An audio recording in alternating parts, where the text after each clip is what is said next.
morning, and thank you so much for joining us on the Morning Brunch. I'm Renee Skinner. And I'm Nathan. Sorry, I don't know why I'm laughing. And I'm Nathan Kitchens. Welcome. You know what? We're going to do that all over. Yeah, we're doing it all over. Are you ready? I'm ready. Let's do it. Okay. 3, 2, 1. Oh, zoom out. Perfect. Thank you. All right. 3, 2, 1. Good morning, and thank you for joining us on the Morning Brunch. I'm Renee Skinner. And I'm Nathan Kitchens. Yes, indeed. Here's what's on the menu for today's brunch. We're going to take a look at our favorite stories from today. Then we'll introduce you to this week's CI Heroes. And also, I'll give you a look at today's weather in our last bite. Yes, and it is looking fantastic. It is. All right, so here's what's on my plate. Millions of children in the U.S. aren't having their mental health conditions addressed. A study published in JAMA Pediatrics found parents in 1 in 5 homes believe their child needed treatment for mental health. It also found 40% of children ages 12 to 17 who had a major depressive episode didn't get treatment in the past year. Financial costs and difficulty accessing care were the biggest barriers to treatment. And this story definitely stuck out to me because you would think in our day and age that there would be a clear access to mental health care, but sad to say that there is not, and there are still pockets of our communities and our society that do not have access to mental health care, and that is just so astonishing. And I think a lot of times there's still a stigma around mental health, and I think a lot of people think, oh, I don't want to be deemed crazy, you know, but if you think about it, if you would go to get a broken leg fixed, then you should go to the doctor to get your mind fixed. So that's a good way to put it. I just wish like that would transfer over, you know, just to our mental health, because I just think it's just not something that you should brush off. You've got to be able to function, and if your mind ain't right, your life ain't right. So yeah, it's just sad that our kids are just you know, not able to get the treatment that they deserve. I mean, life's hard, and I think we see mental health issues a lot more common now than we used to, and maybe it's a lot more in the spotlight than it used to be. But you mentioned the stigma, and I know even people like me, there's a lot of people who think, you know, they don't want to accept that they have depression or some kind of problem that's holding them back. They have these feelings about themselves, but they brush it off like it's no big deal, and that's just the way it is. And if you are seeking help, you know, in their minds, you know, it can think that it's weakness, that I'm not going to do that, that people don't do that, but they do. I mean, you go to the doctor, you've got to make sure your health's in good shape, and mental health is just as important because that affects your day-to-day, how you're treating other people and your family, how you're how you are doing in your workplace, you know, as far as communicating with others, and your overall sense of well-being is so important. And I think people would be more willing to step up and get their mental health checked out if they are having a problem or they have thoughts about themselves. You know, get it checked out, because your well-being is very important. And once your well-being's in a good place, then you can everything else in your life can kind of come together. So yeah, and I think a lot of times when you have depression, it's just like a chemical imbalance. It's not that you're weak or you're not strong or that, you know, something's wrong with you. It's just maybe chemically something's, you know, off balance in your brain. And there's nothing wrong with taking medication. Yes, I said it, taking medication for it. I think in parts of the Black community, it's like, you know, oh, I don't need medicine, I need Jesus. And yes, but Jesus created medicine. He absolutely did. That's the reason. You know, if you know the powers that be give you help to treat your ailment, then take it. So you know, just that's why this story was on my plate, and you know, hopefully people can get the treatment they deserve. Yeah, I mean, I wouldn't be where I am today if it wasn't for medicine. My medicine was for my lung issues that I had growing up, and it did wonders for me. So yeah, there you go. Please seek help if you need it. And on my plate today, we're talking about the rise in our temperatures outside. I'm sure you've noticed the last few days. You might come across a few bugs in your area, but what really happens to them when the bitter cold does hit? So according to the wives' tale, the harsh cold of the winter is enough to kill off most of the bug population. But is that true? John Rold, a curator of animals at Peoria Zoo, had a definite answer to the old question. World says that there is no great insect die-off, unfortunately, and that most bugs have a way of burrowing underground in the winter to stay warm. And that's really interesting. I'm glad our station decided to do this story. This stuck out to me because I was also one of those that always heard that wives' tale from my grandpa, you know, that, oh, we need it to get really cold. It needs to stay below freezing for a few weeks because we're just going to get rid of all the bugs. We won't have to deal with bugs in the garden. The mosquitoes won't be so bad the next year, but the next year comes and the mosquitoes are still bad. Once it starts warming up, it never fails. So I always question, is that really true? So it's interesting to see the experts weigh in, like, hey, these insects have a way of, they just get a little deeper into the soil when it's getting really cold. You don't see them in the winter, of course, a lot of these insects, but they have a survival mode. And unfortunately, the cold weather, even though we did get pretty cold for a few weeks, we were deep below freezing, it's probably not going to have a big impact on the insects. We're probably still going to have to deal with them. So I guess that's the big answer for us. And it's funny because I never believed that wives' tale, because down south, when I lived down south, you know, it would be common to see like a mosquito in February, you know? Yeah, and yellow jackets. yeah. So, you know, it's nothing to see bugs, you know, granted it is warmer down that way, but, you know, it was just nothing to see them out and about, you know, during the cold. So, yeah, they're definitely hiding out, and they're waiting hiding. for the perfect time to pop out and say, "Did you miss me?" Exactly. So, yeah, definitely. Yeah, I did see a fly yesterday, and I was like, oh no. I was like, no. Oh, they're back. They're coming back. They're waking up. The sunshine is waking them up. So. Right. Well, does Central Illinois have moths? Is moths a thing? Oh, yeah, absolutely. In the summertime, if you leave your porch light on at night, you're going to see moths all over the place. Like, I know at my parents' house, they always get in the house all the time. And they'll see them flying around the lamp or any light in the house at night. So, funny story. I broke my pinky toe running away from a moth. They used to be really bad in Colorado. Like, there would be swarms of them. Yeah. Like, I would have to run to my mom's car if ever we were leaving. It would just be that bad. Like, you would have to pick them off like this. Oh, yeah. So one got in the house and it scared me, and I ran right into the door and broke my pinky toe. We had birds come in our house once. A whole family of robins came flying in. The door was open. We were trying to move some furniture or something, and these birds just come flying, and they're just swarming all over the house. Oh, my gosh. I remember my sister and I, we were little at the time. We were just screaming. I didn't mind it. My sister was really scared, and she was just screaming and crying. It's so funny. I still vividly remember that moment. We were like hiding under the couch trying to... Because they're scared, and they're frantically... They were frantic, you know, flying around. So that family wanted to hang with the kitchens. Absolutely. All right, we're going to move on to the mega question of the day. It is, what is the most childish thing you still do? Yeah. What childish things do I not do? That's the real question. Yeah, we're still big kids here. We are. I mean, one thing is, you can go on my Facebook and see, but just a couple weeks ago, I was out sledding because of all the snow that we had. Maybe some people wouldn't call that childish. You know, I think people a lot of times do associate it with something that children would do, not grown adults, because we're so busy. We don't have time to have fun, right? But I do.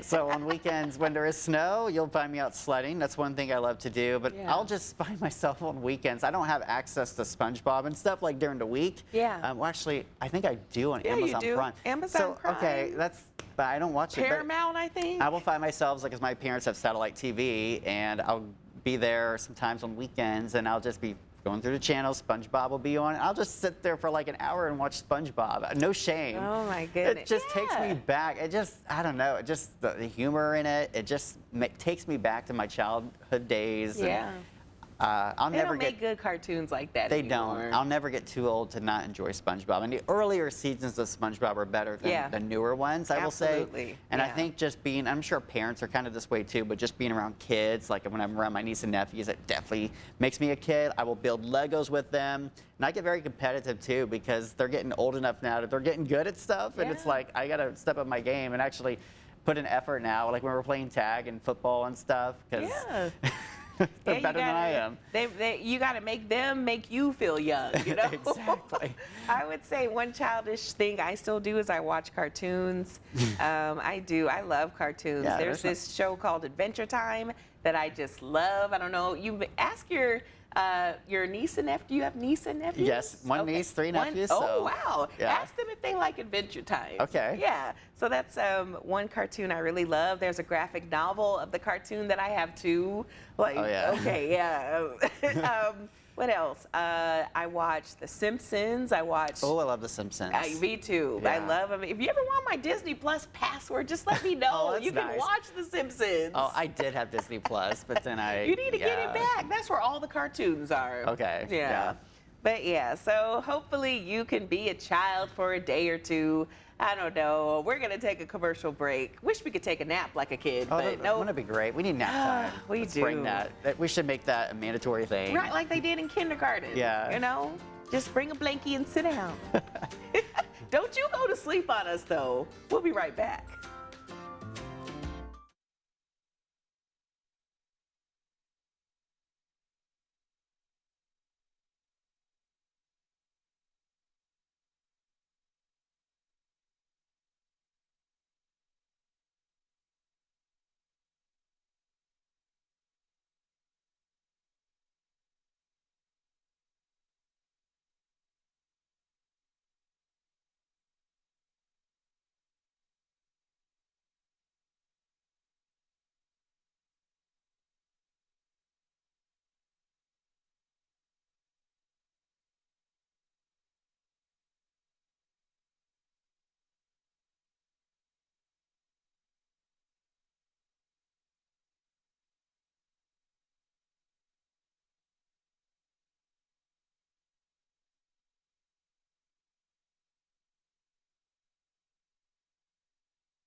Welcome back. Leading from the front while epitomizing patience and extending grace, Rebecca Brumfield highlighting Jaleisha Allen as this week's CI hero. This week's CI hero is an administrative aide for the University of Illinois Chicago for the Division of Specialized Care for Children. And while Jaleisha Allen is proud of her professional work, she beams when she gets the chance to discuss her community involvement. I've literally spoken to students and worked with students at every single Peoria Public Schools. So it's probably over 2,000 students now over the last 8 years. And for me, it was important for these students to see someone that looks like them, for one, and then for two, that may have been through some of the things that they've been through. And to be able to have those conversations to keep them inspired, to keep them excited.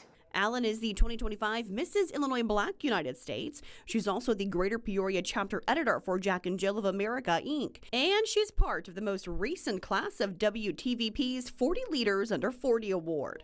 I have a lot more work that people are depending on me to do. So this is really a restart of my journey. What am I going to do next? You know, what I've done thus far has been recognized in such a positive way, and I have to continue to give back. So I think this is a humongous accomplishment. I'm like, blew out the water with this, and I'm excited for the ceremony. Above all, she says being a role model for young kids is the most rewarding. I can be in a classroom just because I always tell them, I sat in a classroom just like you all. And we all have different circumstances and have been through different things. But the end result is all in your control.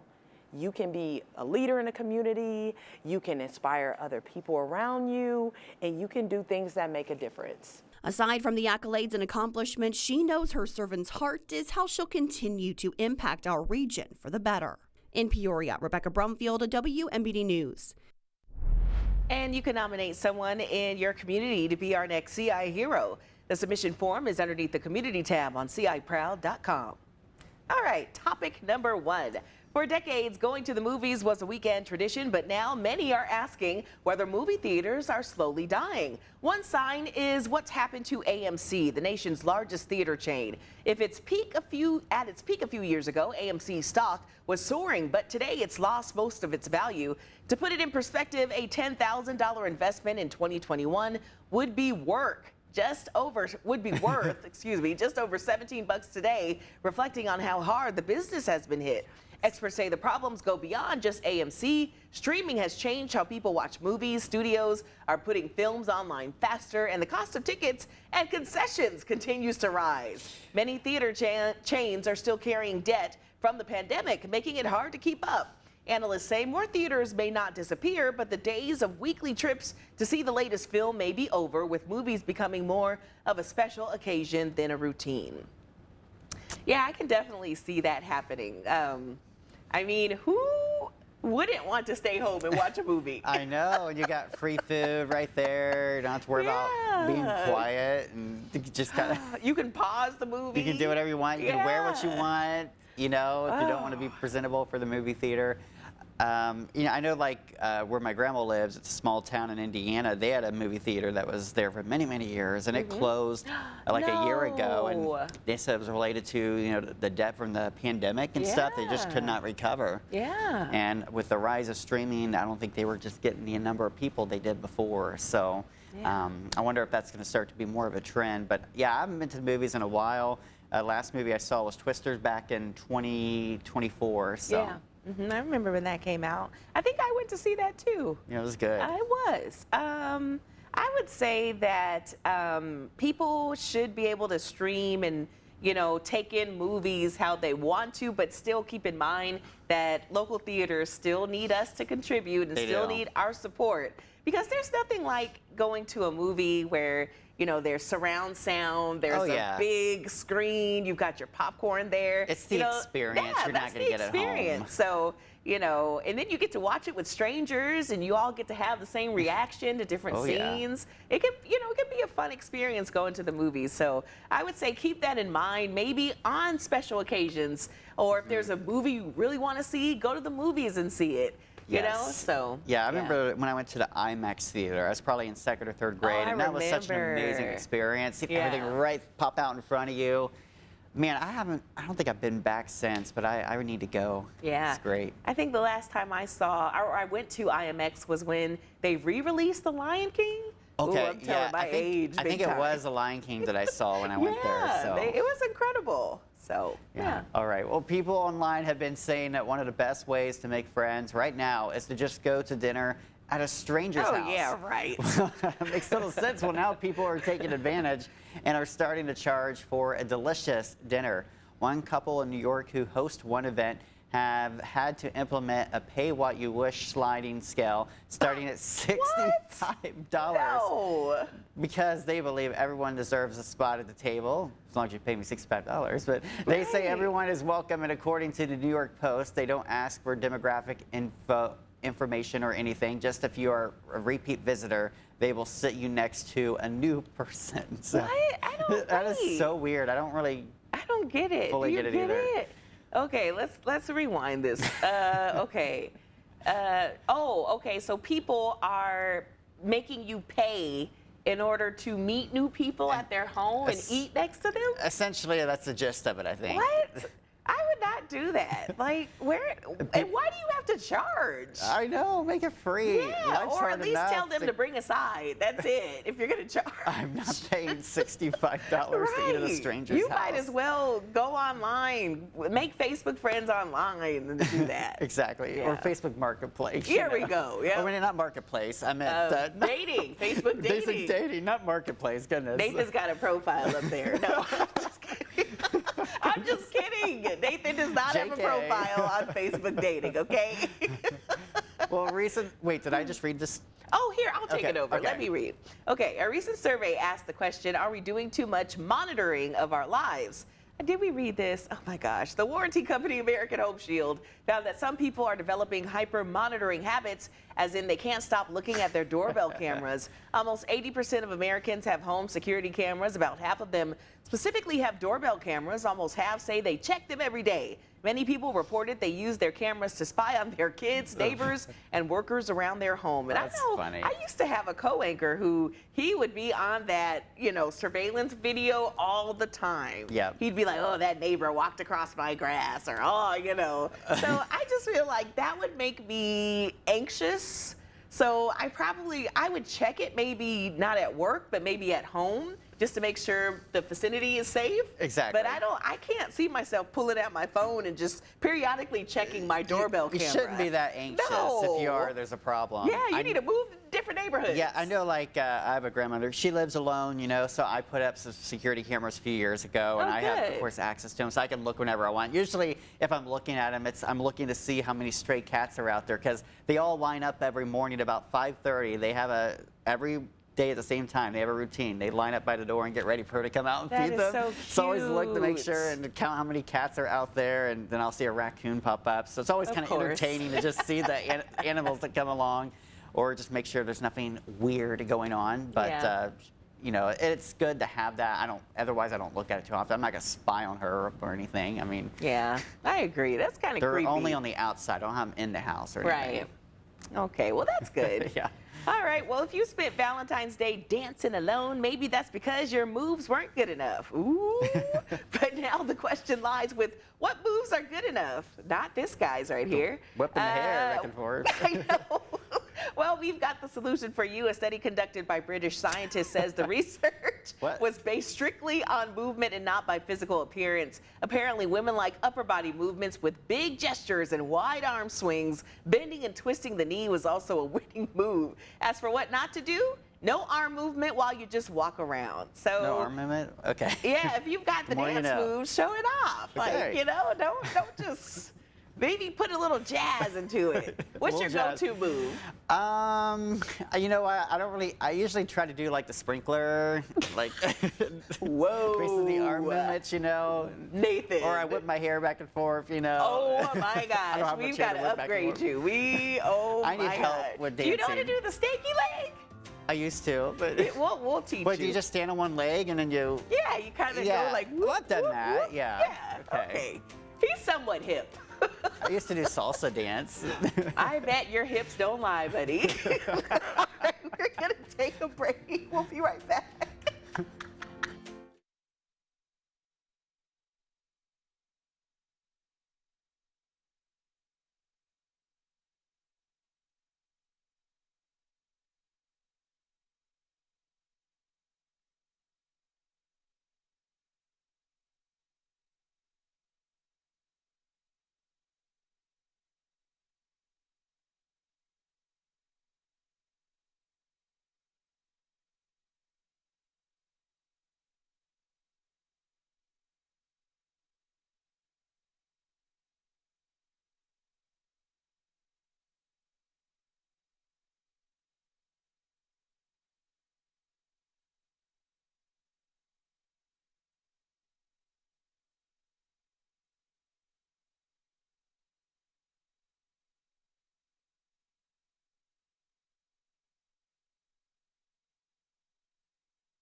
Welcome back as we come to a close. Here's your last bites, and we'll start with a joke of the day. All right. So how did the barber win the race? He cut in line? You're on the right track. Wait. I'm just going to give it away What? here by making shortcuts. Oh, that was a good one. Okay. Cheesy, That was a but- good one. Okay. You may need some extra hairspray because it's going to be windy the gotta next have a little couple extra days. product in that hair There you because go. we're gonna have some wind to deal with. It's gonna be picking up gradually through the rest of our day today. Right now it's 51 degrees with cloudy skies. That wind is at 10 miles an hour, so it's manageable. Later today, though, the winds will get a little bit stronger. We'll see a high of 61.